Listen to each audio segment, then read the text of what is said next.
Welcome to Sex Positive Gaming. I'm Annie, and today we're going to continue to look at the history of the training genre.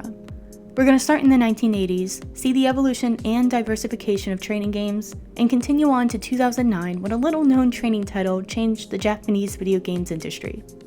Last time we looked at the ancient origins of the training genre and how industrialization seemed to be an historical acceleration point for the proliferation of training content. We looked at the different types of individual trainers, passive and active, and the types of meta-societal trainers, explicit and implied. We also touched on the gendering of trainer types, and the wild popularity of feminine-targeted passive trainers, of the taming of the rake style that exists to today in YA, romance, and web novels. This is a video game channel, so I do want to get into the history of the, games. There are a lot of different potential starting points, but I think one of the earliest examples of a training video game is the 1986 Activision title Alter Ego. In this game, you start as a baby and make choices throughout the life of the character from infancy to old age in the more active type training style. The game has stats to improve like physical, confidence, and intellectual, and your choices lead to different lives and different outcomes. There are a lot of very mature themes for the time, including road rage, suicide, school knifing, and even potentially being kidnapped, abused, and murdered by a child predator. This was 1986, so don't expect to have a single-sex relationship, but there were both male and female versions of the game, showing a much more egalitarian and diverse company before the diseased demon king Bobby Kotick got his Steve Wynn-funded talents into the company. But that is another story. In Japan, one of the first training style games was 1988's America Daitorio Senkyo. This was released on Nintendo's Famicom system and is basically a game where you are running for election to the presidency of the United States. Choices you make will determine if you are elected, but will also have a lasting impact on the country that you are elected to lead.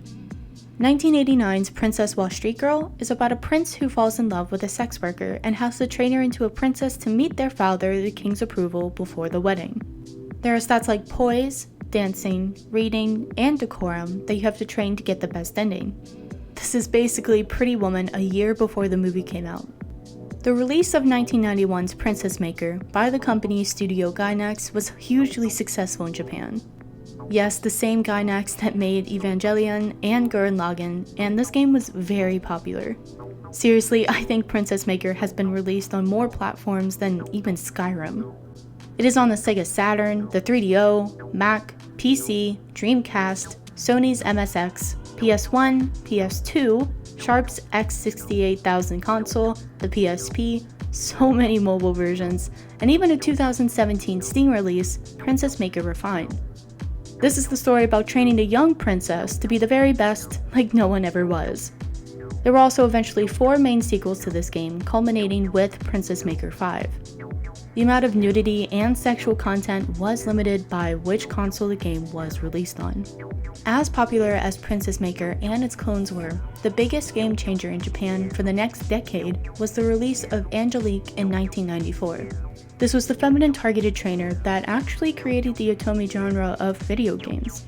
One of the hardest parts about covering training games is that they are almost always called something else. Are all romance novels trainers? No, but most of them are. Are all otome games trainers? Ask yourself a few questions. Does a character's behavior change from when you are first introduced to them and when you last see them? Does an outside influence bring about this change? If you answer yes to both of these questions, then the game you are playing is probably a trainer. The emergence of the otome genre begins a fork in training games in Japan.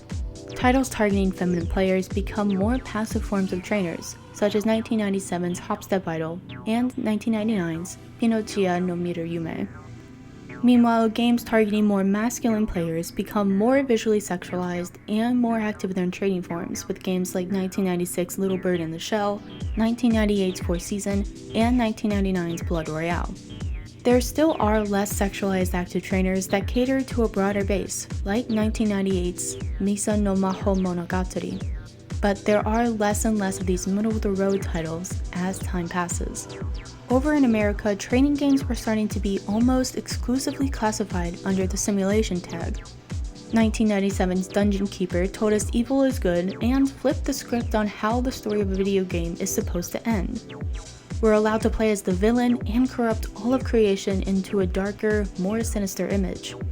Along the way, we can recruit the BDSM poster girl, the Dark Mistress, who will help you recruit captured heroes onto your team.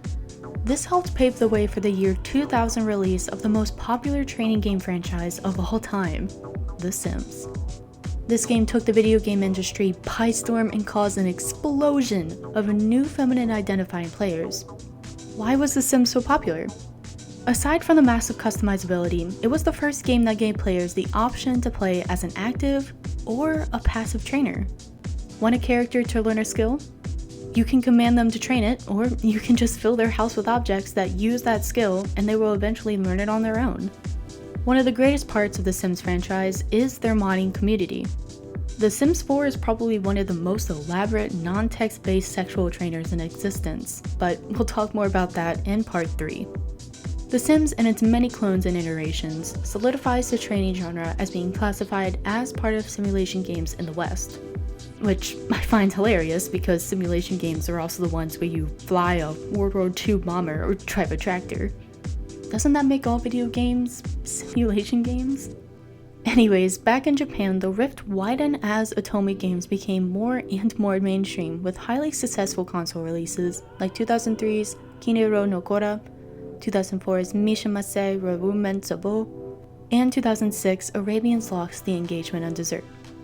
While in the more active trainer space, the art, gameplay, and creativity of the stories continued to grow, but with the increased levels of sexual interactions, the games went almost completely away from console to releasing on PC.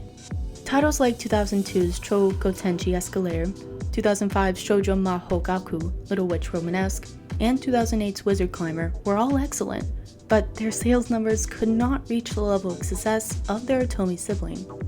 This limitation actually gave many developers the freedom to continue to push the envelope, moving into 3D models and what was and was not acceptable content. The Japanese company Illusion, which had been making successful games since 1997's Des Blood, moved aggressively into the 3D market with 2004's Artificial Girl and 2007's Schoolmate. Illusion also released a 3D trainer game in 2006 to limited sales. Little did anyone know that a pirated copy of this poorly selling 2006 Japanese title would end up for sale in 2009 on Amazon.uk and set off a firestorm. The repercussions of this caused the formation of the Ethics Organization of Computer Software in Japan, created a Japanese game rating system, and even changed Japanese law. The ramifications of this we are still feeling today. So join me next time as we delve into government regulation, moral outrage, and the rise of the Western adult games industry, all because of this one little training title. And get ready because we're going to talk about a whole lot of shaming in this gaming. Thanks to all this month's supporters on Patreon. I wouldn't have been able to do this without you.